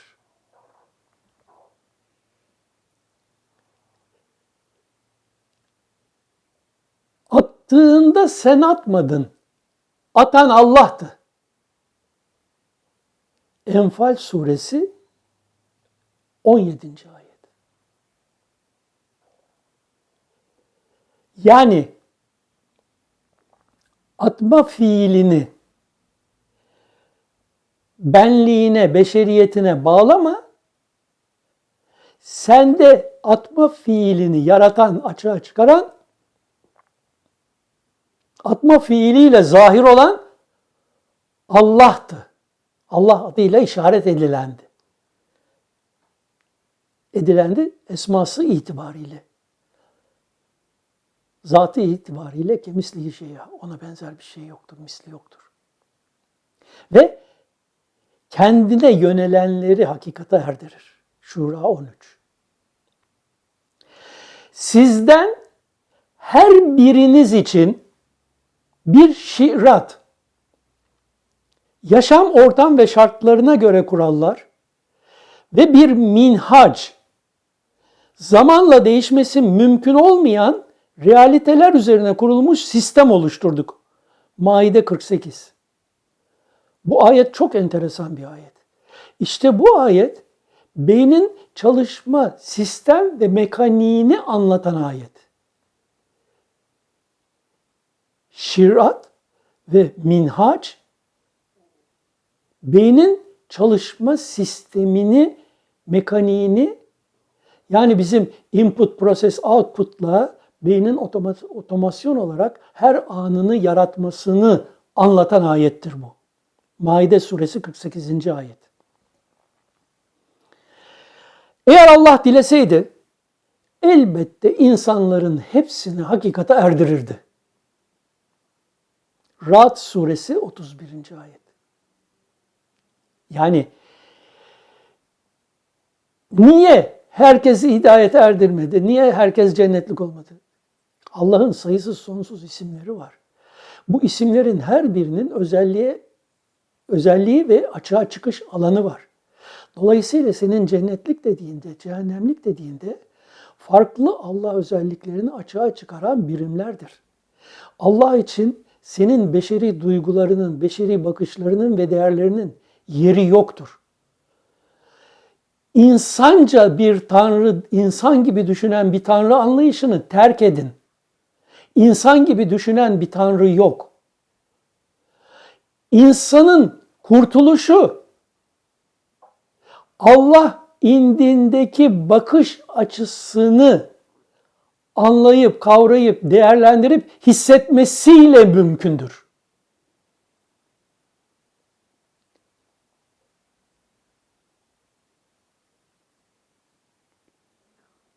Sen insanca düşünüyorsun diyen Hz. İsa da bu gerçeğe işaret etmiştir. Biz her şeyi insanca düşünüyoruz. Yani edindiğimiz kabullere ve şartlanmalara göre değerlendiriyoruz. Halbuki varlıkta canlar var. Canlı. Farklı Allah isimlerinin özelliğini açığa çıkaran can. Ki bu can dediğimiz şey de ruhtur. Ruh, her bir şeyin varlığını oluşturan enerji ve data bilgisidir. O enerji ve data bilgisi olmayan hiçbir canlı yoktur. Onun içindir ki varlıktaki her şey ruhla kaimdir demişlerdir. Buna da ruh-u azam demişlerdir. Bu ruh-u azam öyle bir enerji ve kudret özelliği, bilgi özelliği ihtiva eder ki her bir canlı, yani her bir ruh o özelliği aşikar etmek üzere vardır. Bir kedi diyorsun. Kedi ismiyle ve kedi şartlanmasıyla ona bakıyorsun. Bir köpek diyorsun. Köpek ismiyle ve şartlanmasıyla bakıyorsun. Halbuki o bir canlı. Can. Orada Allah'ın bir esma özelliği paketi olarak orada o var. Eğer görürsen hepsini seversin. Çünkü hepsi can. Yani veçhullah. Yani varlıktaki her bir suret Allah'ın farklı özelliğini açığa çıkartıyor. Soruyor bu konu konuşulan bir mahalde derviş şeyhine soruyor. Efendim diyor, peki diyor, yılan da zehirli. Ben onu da sevmeye kalktım, o beni soktu. Oğlum diyor, o Allah'ın gazap şiddet tecellisidir. Onu gördüğün zaman ondan kaç diyor. Allah'ın hangi özellikle açığa çıktığını o mahalde gör, değerlendir ve ona göre sen saygı göstererek yaklaş veya uzaklaş. Ama varlıktaki canları inkar etme. Her bir can Allah'ın bir esma kompozisyonudur. Yani özellikler kompozisyonudur.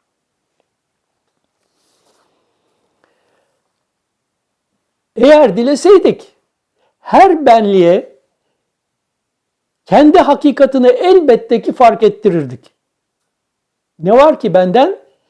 Cinlerden ve insanlardan oluşan toplulukla cehennemi elbette dolduracağım sözü hak olmuştur. Secde 13.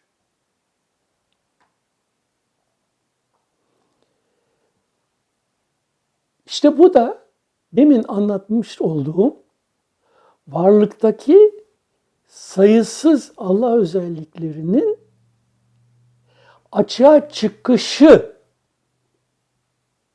olayını anlatır. Yani sana bana göre cehennemliktir, cennetliktir vesairedir falan da Allah indinde böyle değil. Allah indinde çeşitli özelliklerinin açığa çıkması söz konusu. Her şey bundan ibaret. Eğer Rabbin dileseydi, yeryüzünde kim varsa elbette hepsi toptan iman ederdi.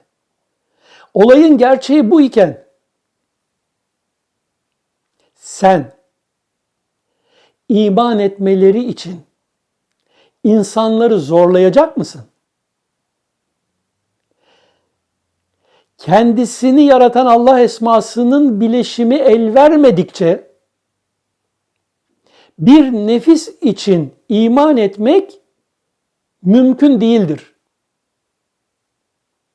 Yunus 99 100. ayet. Dolayısıyla dinde zorlama yoktur. Bu yüzden la ikrahe fid-din denmiştir.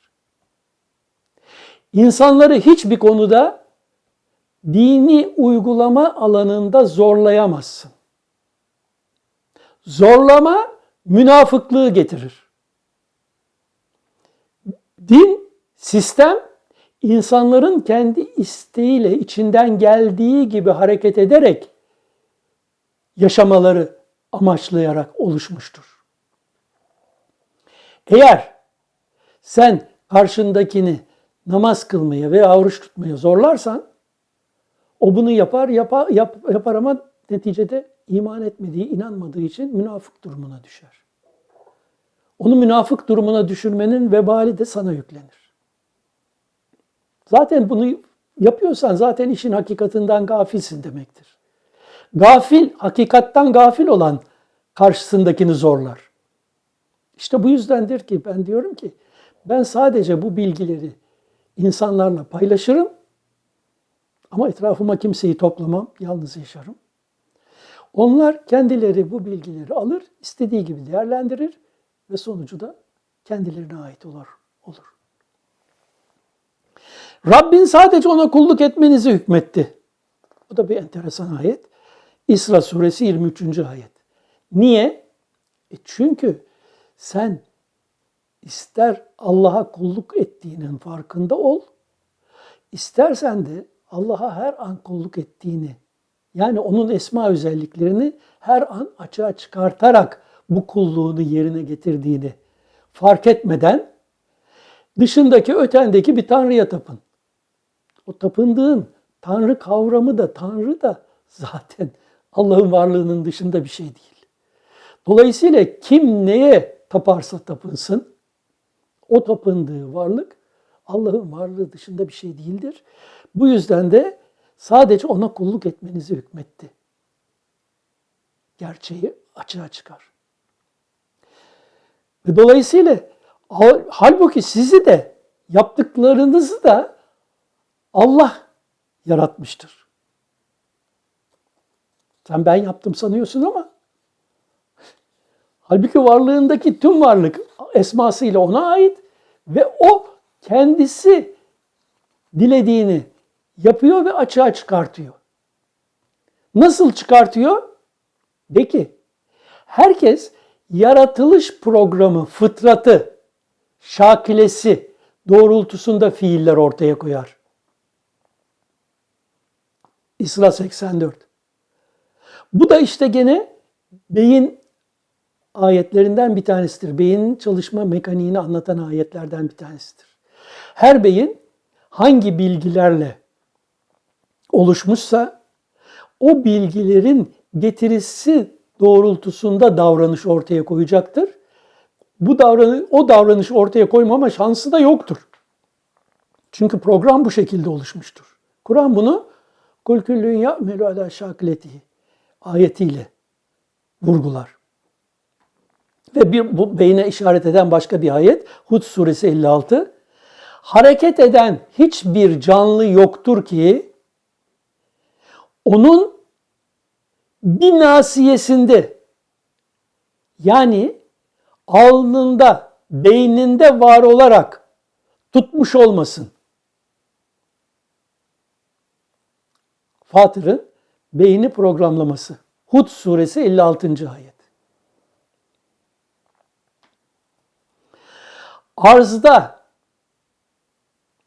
bedeninizde veya dış dünyanızda ve nefislerinizde size isabet eden hiçbir musibet yoktur ki bizim onu yaratmamızdan önce bir kitapta oluşmuş olmasın. Muhakkak ki bu Allah üzerine çok kolaydır. Bildiriyoruz ki elinizden kaçan, bunu bilerek elinizden kaçana üzülmeyesiniz. Size verdiğiyle de sevinip şımarmayasınız. Hadid 22-23. Şimdi burada takılıyoruz. Diyorlar ki bu bizim onu yaratmamızdan önce bir kitapta deyince yukarıda, ötede, ezelde, geçmişte bir kitapta yazılmış. Hayır. Bu kitap bizim beynimizdir. Hologramik beynimizdir. Bu beynin data oluşum sıralamasında beyinde bilgiler oluşurken daha o fıtrat, o program meydana gelmiştir. Dolayısıyla senin beyninden açığa çıkacak olan, diyelim ki 70 yaşındaki bir fiilin tohumu 25 yaşında sende atılmıştır, oluşmuştur. Orada oluşmuş olan o program, o kitapta, beynin kitabında yazılmış olan o data işleyerek uygun şartlar oluştuğunda 70'inde senden fiil olarak açığa çıkar. Dolayısıyla o anlık bir iş değildir. Onun oluşumu ta nereye dayanır? Ama kitaba dayanır. Ama hangi kitaba? Sendeki, senin kitabına. Onun için de senin bu kitabına, yani beyin kitabına, memorine, data bilgine kitap denmiştir. Ve o kitabı okursun. Onun için de sana kıyametinde ikra kitabek, kitabını oku denir. Kitabını oku derken yukarıdan dışarıdan gelen bir kitap değil. Herkesin kitabı gökten yukarıdan aşağı iner diye anlatılan bir metafor vardır. Bu bir metafordur.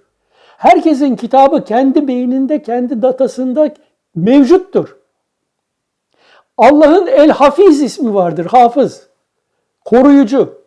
Bu hafız ismi bütün bilgilerin, dataların korunduğu memoriye işaret eder. Bilgi dataya işaret eder. Beyindeki dataya işaret eder. Dolayısıyla beyinde bütün bilgiler mahfuzdur ve kişi kendi o beynindeki girmiş olan bilgileri ve onun getirdiği yaşamları okuyarak hangi davranışlarının neye uygun olmadığını görür ve neden o halde olduğunu kayıtsız şartsız kabul etmek mecburiyetinde kalır. Ey iman edenler! Mallarınız ve evlatlarınız sizi Allah'ın zikrinden, yani hakikatinizi hatırlamaktan meşgul edip alakoymasın. Kim bunu yaparsa işte onlar hüsrana uğrayanların ta kendileridir. Münafıkın 9. Yani dünya hayatında benim diyerek benlendiğin şeylere bütün ömrünü, vaktini harcar da kendi hakikatinin ne olduğunu, dolayısıyla hakikatinin ne olduğunu hissedip yaşamak için arınman gereken şeylerin neler olduğunu tespit edemezsen, bunun sonucu senin için hüsran ile sonuçlanır. O Allah ki 7 sema yarattı ve arzdan da onların bir mislini. Emir, hüküm onların aralarından sürekli ve kesintisiz inzal olur. Talak suresi 12. ayet. Şimdi buradaki Allah 7 sema yarattı ve arzdan da onların bir mislini deyince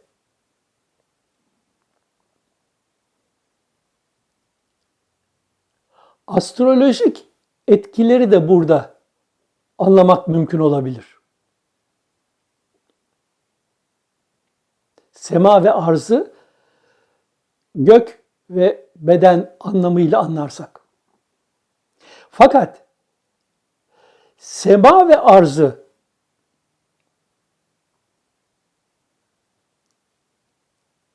yedi kat semayı insanın rahmani potansiyelden, kuantum potansiyelden gelen özelliklerden başlayarak beyin şuur boyutuna kadar olan 7 kat ile anlarsak, bütün olayın insanın hakikatinden gelip zahirinde açığa çıkan bir şekilde, çünkü burada inzal kelimesini kullanıyor. Bu inzal esasında boyutsal iniştir. Tenezzelül melaiketi ve ruh. Melekler ve ruh tenezzül eder, inzal olur. Ayeti de yukarıdan gelen melekleri anlatmaz. Yukarıdan gelen ruhu anlatmaz.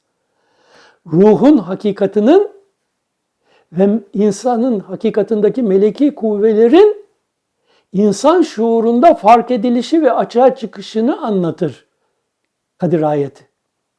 Dolayısıyla inzal kelimesini burada iyi değerlendirerek Talak suresinin 12. ayeti olan bu ayette insanın hakikatinden beyinde nasıl açığa çıktığını kavramış oluruz. Nihayet onların her birine ölüm geldiğinde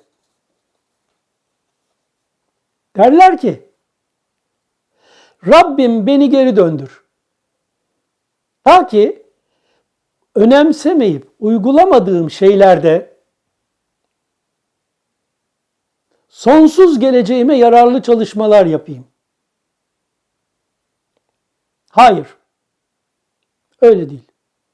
Öyle bir şey söyler ki bunun geçerliliği yoktur. Sistemde yeri yoktur. Arkalarında yeniden ba'as olacakları sürece kadar bir berzah vardır. Geri dönemezler. Yani buradaki ayet net bir biçimde reenkarnasyonu reddediyor. Yani Allah insanın recycle'ını kullanmaz dediğim olay bu. Hiç kimse geri dönüp ikinci bir hayat yaşayıp yapmadıklarını yapıp ders alıp falan yok böyle bir şey. Bunlar tamamen cinlerin uydurması. Cinler insanların aklından geçeni okuyabilirler. Falcılara gittiğiniz zaman birçoğu sizin kafanızdan geçen şeyleri söyler. Aa bildi dersiniz. Halbuki onun ilişkide olduğu cin ona o sizin kafanızdaki o bilgiyi aktarmıştır. O da ona dayalı konuşur. Çünkü ayet var. İnsanların çoğunluğunu hükmünüz altına aldınız diyor cinlere hitaben ayette. Geleceğiz. Sura üflendiğinde de o gün aralarında nispetler, yani beşeri, bedensellikten kaynaklanan mensubiyetler, akrabalıklar, etiketler, dünyada birbirlerini tanımlayan, sağlayan görünümleri olmayacaklardır ve sualleşmezler de. Mü'minun 99-101. Nasıl da varlığınızın hakikatinin Allah esması olduğunu inkar ediyorsunuz? Ölüydünüz. Reenkarnasyoncuların kendilerine göya delil olarak kullandığı ayet. Ölüydünüz. Yani hakikatinizin ne olduğunu bilmeden yaşıyordunuz. O sizi diriltti. İnzal ettiği ilimle size hayat verdi. Dirildiniz. Sizi yine öldürecek. Kendini sırf bedenmiş gibi kabul halinden öldürecek. Yine diriltecek. Hologram beyin boyutunda, yani kabir aleminde yaşama geçeceksiniz. Ve sonunda hakikatinizi görüp fark edeceksiniz. Bakara suresi 28. ayet. Ve o süreçte arz başka bir arza, beden, o süreçte arz, yani beden başka bir arza, bedene dönüştürülür. Semalar da, bilinçler de başka bir algılayışa. İbrahim suresi 48. ayet. Yani kıyamet sonrası aşamada beden hissiyatı farklı bir beden hissiyatına dönüşür.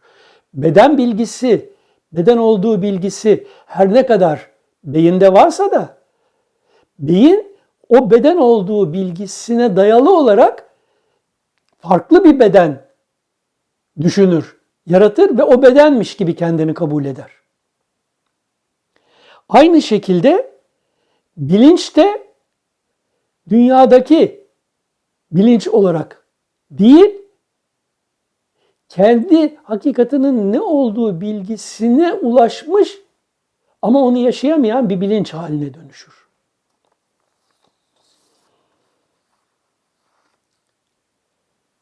İşte ölümle birlikte hologram boyuta geçtiğin zaman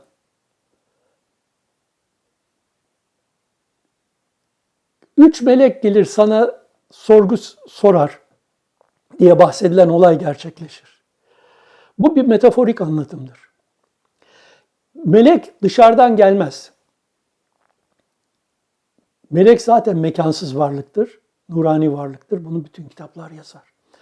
Dolayısıyla melek melekedir. Sorgulama melekesidir.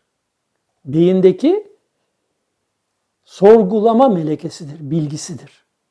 Dolayısıyla o ölümle birlikte ilk sorgulama şu noktadan başlar. Rabbin kim? Nebin kim? Kitabın ne?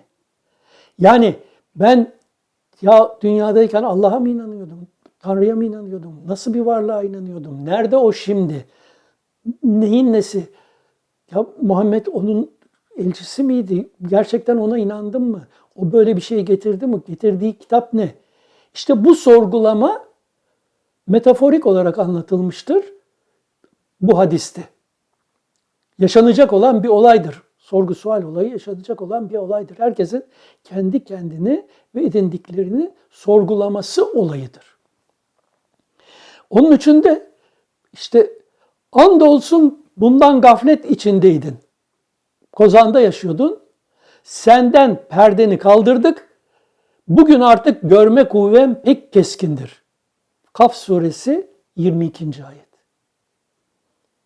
Ve keşefne anke gıdâki diye başlayan ayet. İşte böyle bir yaşam içindeyken güneş gelip dünyayı ihata ettiği, kavurduğu için kesinlikle cehennem güzergah olmuştur uyarısı var. Nebe suresi 21. ayet. Yani herkes o dünyayı kuşatan cehennemin güneşin içinden geçecek. Onun o radyasyon yaşamı alanından geçecek.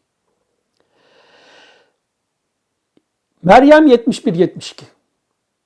Sizden cehenneme uğramayacak olan hiç kimse yoktur. Bu Rabbinin kesinleşmiş hükmüdür. Sonra korunanları kurtarırız. Nefsine zulmedenleri de dizüstü orada bırakırız. Meryem 71-72. Bu sizden cehenneme uğramayacak hiç kimse yoktur ayeti bir iki manada değerlendirilir.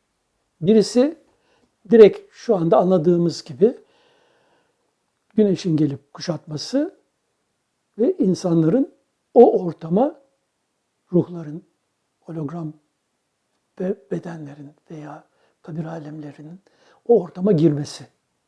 Bu herkes için mutlak. Fakat burada işin bir başka yönü daha var. Sizden cehenneme uğramayacak hiç kimse yoktur. Dünyada var olup yaşayan herkes çeşitli olaylar ve zamanlar içinde yanar. Çünkü mutlaka yaşadığı bir takım olaylar onun şartlanmalarına ve kabullerine ters düşecektir. Ve o şartlanmalarına ters düşen olaylar yüzünden de yanacaktır. Yanar. Ancak şartlanmasız, kabulsüz olan biri yanmaz. Yani dünyadayken cehennemden azat olmuştur. Dolayısıyladır ki herkes dünyadayken de dünya cehenneminde, kabir alemindeyken de kabir cehenneminde ve sonra da mutlak cehennem içinde yerini alacaktır, almıştır ve yaşıyordur. Bütün bunlardaki yanma olayının kalkmasının tek şartı Allah'a iman ve Allah'ı kabul, Allah'ın dilediğini yaptığını, dilediği gibi aşikare çıktığını, dilediğini yaşattığını iman edebilmektir. Eğer böyle bir iman varsa kişide, o olayın etkisi altında kalarak yanmaz. Allah burada da bunu yaşatmak istiyor. Dolayısıyla buradan bu olay açığa çıkıyor der ve işi bitirir. İnna lillah ve inna ileyhi raciun. Biz Allah için varız. Allah'ın özelliklerinin açığa çıktığı varlıklarız ve varlığımızın hakikati odur, dönüşümüz de onadır der. Hani biz meleklere secde edin Adem'e dedik ve İblis hariç hepsi hemen secde ettiler. İblis cin türündendi. Bu nedenle Rabbinin hükmüne hakikat ilmi yoktu. Uymadı. Bakın burada çok önemli bir realiteye vurguluyor. Kehf suresi 50. ayet. İblis cin sınıfındandı, cin türündendi. Şimdi biz yanlış bir bilgiyle iblis var, şeytan var, cin var, insan var zannediyoruz. Şeytan yoktur. Şeytaniyet vardır. İblis cin türlerinden bir türdür ve cinler insanlardan Resulullah'ın dediğine göre 10 misli yeryüzünde daha fazladır. Aramızda varlardır. Onlar anlatanlara göre çeşitli topluluklar halinde, milletler halinde yaşarlar, çeşitli yerlerde yaşarlar. Ve insanları kendilerine yolladıkları empaslarla tabi kıldıkları kadar da birbirlerine övünürler. Şeytan vasıftır. Şeyatünül insi vel cin, insan ve cinden şeytan olanlar demek.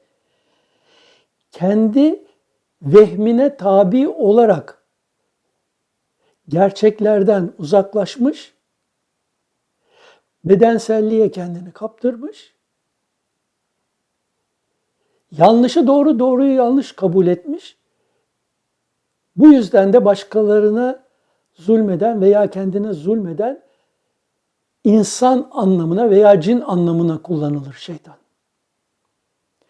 Cinler bir sülaledir, bir türdür. İnsanlar bir türdür.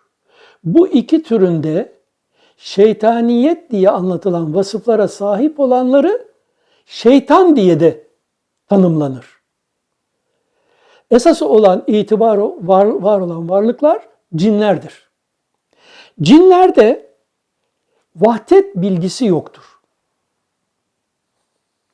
Cinni etki altında olanlar da genellikle vahdet bilgisini, teklik bilgisini inkar ederler.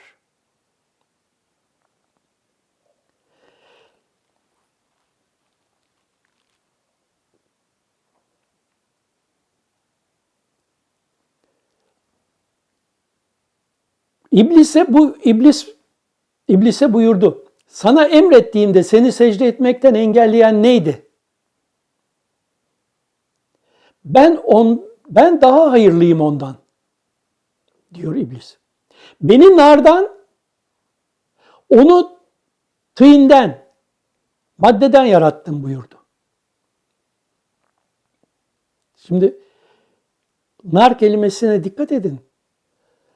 Narı dumansız ateş diye çevirmişler geçmişte. Nar radyasyondur. Yani ışınsal dalgadır. Kur'an'da cehennemdeki yakan ateş olarak da nar ve semum tabirleri kullanılır. Cehennemdeki insanların semumla azap gördüğünü anlatır. Cinlerin yaratılışı da nar ve semumdur. Yani algılayamadığımız dalga boyutu bedenli varlıklardır bunlar. Zaten tasavvuftan sonra bilimsel konulara yönelmemin sebebi bu nar ve semum kelimelerinin işaret ettiği mananın bana açılmasıdır. Onların o şekilde mana ifade ettiğini görünce olayın dalga boyutuna eğilmek durumundaydım. Ve oradan bilimsel bulguları değerlendirmeye başladım. Bugünlere geldik. Şimdi canlı da daha önce semum ateşten yarattık. Hicr suresi 27. ayet. Semum ateş, gözeneklerden geçen zehirleyici ateş. Gözeneklerden geçen zehirleyici ateş. Cehennemdeki ateş semum olarak anlatılmıştır. Hicr 27. Ve Mutlaka siz boyutlar değiştirerek o boyutların uygun bedenlerine dönüşeceksiniz. İnşikak suresi 27. ayet.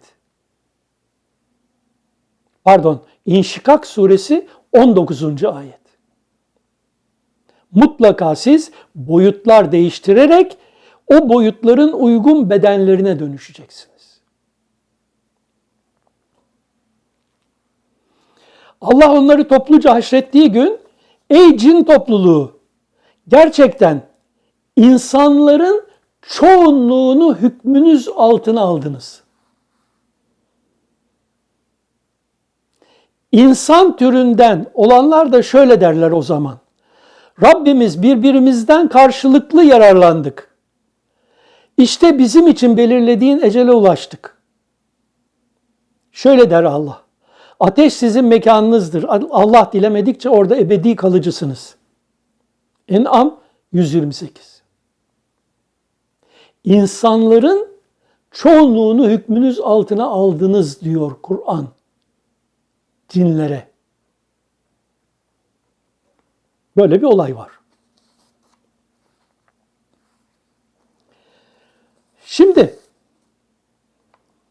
eğer bütün bunları size anlatabildiysem, fark ettirebildiysem, bunları buradan açığa çıkaran Rabbime şükrederim. Onun sayısız nimetlerini her an itiraf ederim.